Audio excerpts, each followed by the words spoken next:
Students, in this presentation we will learn about AC generator. So let's start it with. In this session we will learn about Fleming's right hand rule, its principle, diagram, construction, working, various application, and at last mode learning. So AC generator is an energy conversion device. It converts mechanical energy used to rotate the coil or field magnet into electrical energy. Alternator produces a large-scale electrical power for use in homes and industries. AC generator and its various components are shown in figure. So whenever you come across these components, you can aware with that these are the part of generator. What is Fleming's right hand rule? You have learned about Fleming's left hand rule. So in the chapter of magnetic effect of current, you will always use your left hand, while in electromagnetic induction you will always use Fleming right hand rule. So according to this rule, if we hold our right hand so that thumb, index finger and middle finger are mutually perpendicular, thumb is in the direction of force or motion of the conductor, index finger is in the direction of magnet, then current direction of induced current will be given by the middle finger. What is AC generator? It is very well aware to you that AC generator is an electrical generator that converts mechanical energy into electric energy in the form of alternative EMF or alternating current. It is based on the principle of electromagnetic induction. Now, what are the various parts of AC generator? There are mainly four parts of AC generator. Number one, field magnets. Field magnet with pole, north pole and south pole, so that we can have a uniform magnetic field. Second is armature coil. There is a coil which is rectangular in shape, that is called the armature coil. These coils are connected to the slip rings and attached to them are carbon brushes. This armature coil is consisted of so many large number of laminated copper wires. Slip rings. The slip rings are made of metal and are insulated from each other. And the last one is brushes. The brushes are carbon brushes, and one end of each brush connects to the ring and other connects to the circuit. The rectangular coil rotates about an axis which is perpendicular to the magnet. Why we are using carbon brushes?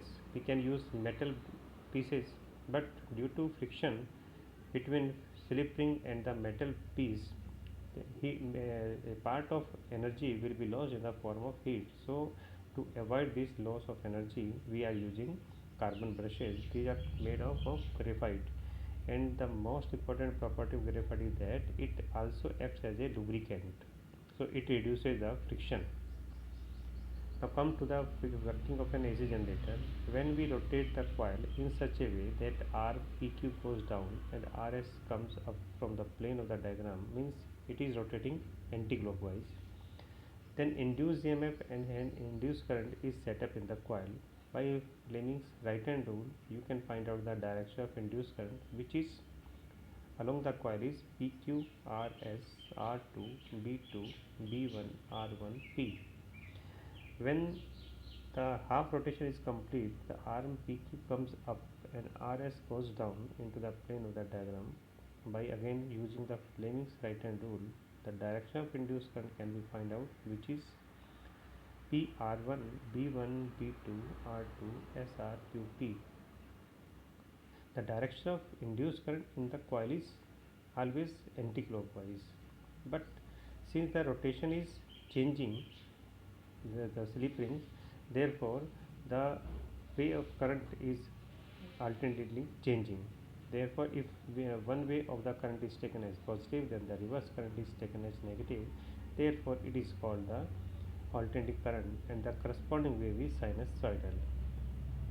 So in this diagram, you can see that what is the direction of induced current in both the halves. In one half, the current is moving from B2 to B1, and in another half, current is moving from B1 to B2. Now, whenever you completely describe this working, etc., then there will always be some mathematical portion. So in this mathematical portion, according to phi, magniflux is equal to B dot A. Here we will use B dot A is equal to NBA cos theta, because there are so very large number of turns. Here theta is equal to omega t, so by substituting the value of omega theta, we can find out that the phi magniflux linked with the coil is equal to NBA cos theta. And since we are using lenses of Faraday's laws of electroinduction, therefore we have to find magnitude of induced EMF, which is given by E is equal to minus d phi by dt. So on differentiating phi is equal to NBA cos omega t, we will get E is equal to NBA omega sin omega t, where NBA omega is the peak value of EMF, which is replaced by E0. In the graph, in this graph, you will observe that when the plane of the armature coil is perpendicular to the magnetic, the magnitude of induced EMF is 0, because there is no change in the flux. After 1/4 of the rotation, or when the plane of the coil becomes perpendicular to the magnetic field, then the current will become, or magnitude of EMF will become maximum. And when the coil is reversed, then again magnitude of induced EMF or current will be 0. Again in 3/4 rotation, again maximum induced EMF will be there, but its direction is opposite, so it will take as negative side. And again when the coil will come to its original point, then again the magnitude of induced EMF will be 0. This graph is very much important, so if you will draw the graph in the examination, but surely you will get the full marks. Now what are the applications of this AC generators? AC generators are a very common component in very many applications, such as automobiles, where they are known as alternators. Power generation from windmills, power generation from hydroelectric dams. Basically, AC generator have a couple of big advantages over DC generator. AC generators are cheaper to produce, and the power they generate is easier to step up and step down via transformer. If since you have studied these generators and motors in class 10, so you can compare that the construction of motors and dynamo is nearly same, but the working principle is almost different. Now a special thing is more learning. Nowadays alternating EMF can be generated in either the two ways: rotating a coil in a magnetic field, or vice versa, or rotating a magnetic field within a stationary coil.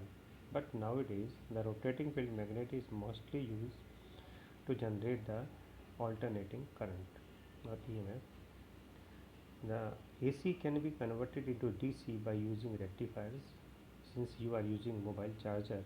So this mobile charger is converting AC into DC, and then the charging process will take place. Whereas DC can be converted into AC by using an oscillator.